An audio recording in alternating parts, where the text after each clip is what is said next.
Hello and welcome to the Sideboard here at the Modern Open in Louisville, part of the SCG Tour. I am Nick Miller alongside number 2 on our leaderboard, Andrew Tenjum. How you doing, sir? Good. Always good to see you.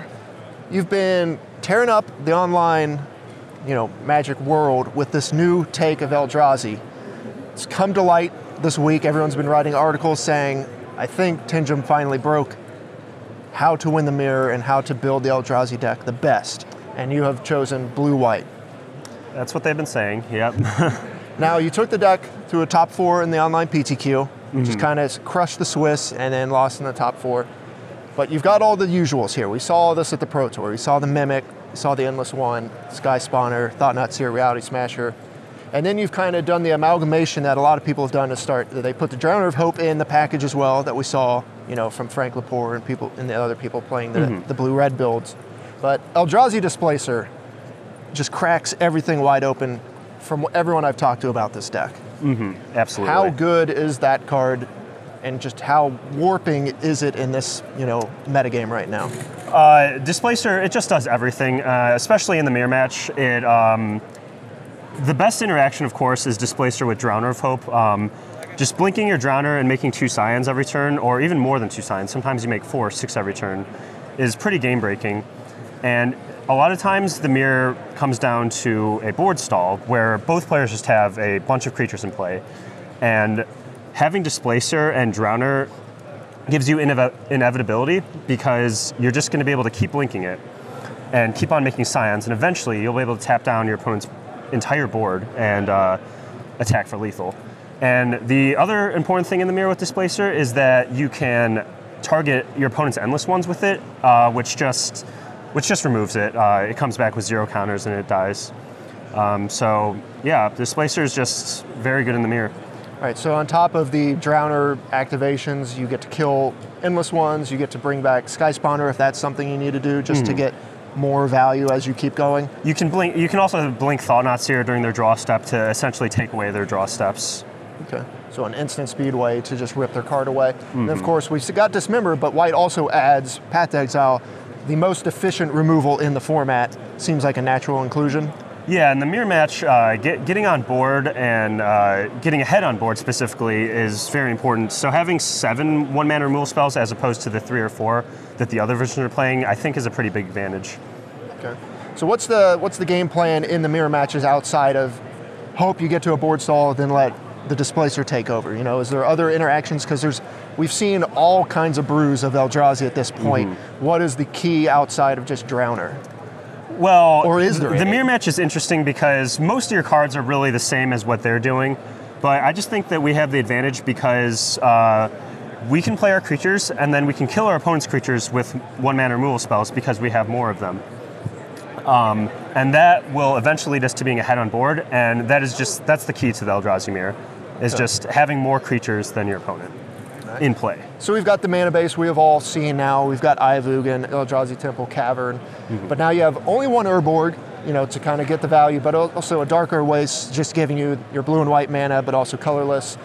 Any other shifts to the mana base? I noticed you don't have like the Gemstone Cavern or any of that kind of stuff. No, a reason we have a lot of actual blue and white mana deck, and that's not only because we have the Eldrazi creatures that are blue and white, but also because we have a lot of white spells, such as Path to Exile, and then some sideboard cards that we'll talk about in a bit. Right. One of the big reasons you want the white splash on top of Displacer, as you mentioned, is the sideboard card, so we'll move to that. You've got a bunch of good ones. Rest in Peace, Stony Silence, kind of cards we've seen in modern sideboards for a while. But then you've got the other 2 we want to talk about. Disenchant, getting some play, and then Worship, which kind of go hand in hand when you break it down for us. Yeah, Worship is just an excellent card in any Eldrazi mirror because once you have it in play, you really can't lose the game because you have so many creatures. You make a lot of tokens with Eldrazi Sky Spawner and Drowner of Hope that they're never going to kill all your creatures, and you can just never lose the game. And we also have Disenchant to kill opposing Worships because, like I said, in the mirror, Worship is pretty unbeatable, so we're not going to be able to beat opposing Worships either. And then it also kills stuff like Ensnaring Bridge out of like Lantern decks or any deck that wants to play Ensnaring Bridge.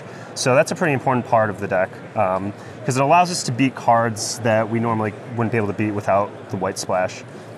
Right, I've seen a bunch of Team Lotus players, talking to their opponents after the round, you know, I brought in Disenchants, do you have Worship? Because like they're just bringing them in because they assume everyone has Worship or Ensnaring Bridge or some sort of hate card. Yeah, it's just a really nice safety valve. You know it's there. You know you have outs to your deck to these unbeatable permanents. Other sideboard options, we get blue, you got Stubborn Denial as your counterspell of choice, just the widest range of hits for 1 mana. Yeah, there's a lot of different combo decks in Modern, and Stubborn Denial it just stops pretty much all of them. So it's just a nice versatile counterspell.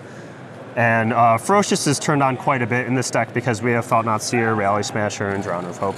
Sure. Always going to be able to get that going when you need it to matter. Exactly, yeah. Of course, Gutshot, we've seen this card just jump up everywhere. Everyone's playing multiple copies. Got to deal with, you know, infect creatures, affinity creatures, but also Eldrazi moves, you got to deal with the Mimic too. Yeah, again, I'm talking about how it's important to get ahead on board, and doing it for 0 mana is the best way because you can take your normal turn and kill the creature when you draw a Gutshot. Okay, so you've been working on this deck with Team Lotus for a while, and I assume you've tried many different takes of Eldrazi. Yeah. What color combinations have you kind of tried out, and then any cool cards that you wanted to try to fit into the deck that didn't quite make the cut? We tried all kinds of Eldrazi decks. We, of course, there was the blue-red and the colorless versions of the Pro Tour that we tried out first. But from there, we branched out to the green-red list that's been popular lately, blue-green. We've even gone as far as playing all 5 colors with some, but this version has definitely performed the best. An interesting card that I had previously in the list was Wall of Omens, actually. It blocks and works well with the Eldrazi Displacer, but unfortunately it doesn't block as well as we want it to, because in the Eldrazi mirror, the creatures that matter are the Thought Knot Seers and Rally Smashers, which Wall of Omens doesn't block very well.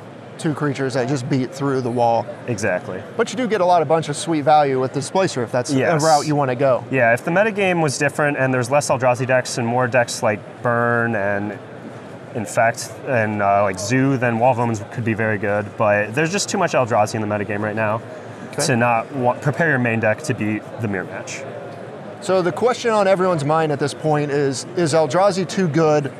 After your run through the PTQ and, you know, most of the team playing this deck, what do you think is the answer to that question? I absolutely think that Eldrazi is too good, and I think it leads to very not fun and uninteresting games because one player usually just gets ahead on board and just dominates their opponent. I do think that the next ban list needs to include either Eldrazi Temple or Ivugan, and that's my stance on that. In your testing, is there a deck that routinely beats Eldrazi, or are you finding the same results that a lot of people are saying, you know, the decks that are tuned to beat it are still losing a good amount? I have found for the most part that the decks that are tuned to beat Eldrazi, these so-called anti-Eldrazi decks, actually are just unfavored against Eldrazi. However, the one exception I found is Lantern, actually. I think Lantern is very favored against pretty much all of the Eldrazi variants. The version with 4 World Breakers is a little better, but I think Lantern is still favored. But Lantern has, A, not a lot of people are playing it, and B, it takes a lot of experience, and C, it still has some bad matchups that some people are still playing, like Jund and Burn. Okay. All right, well, you're going to be coming off 2 buys.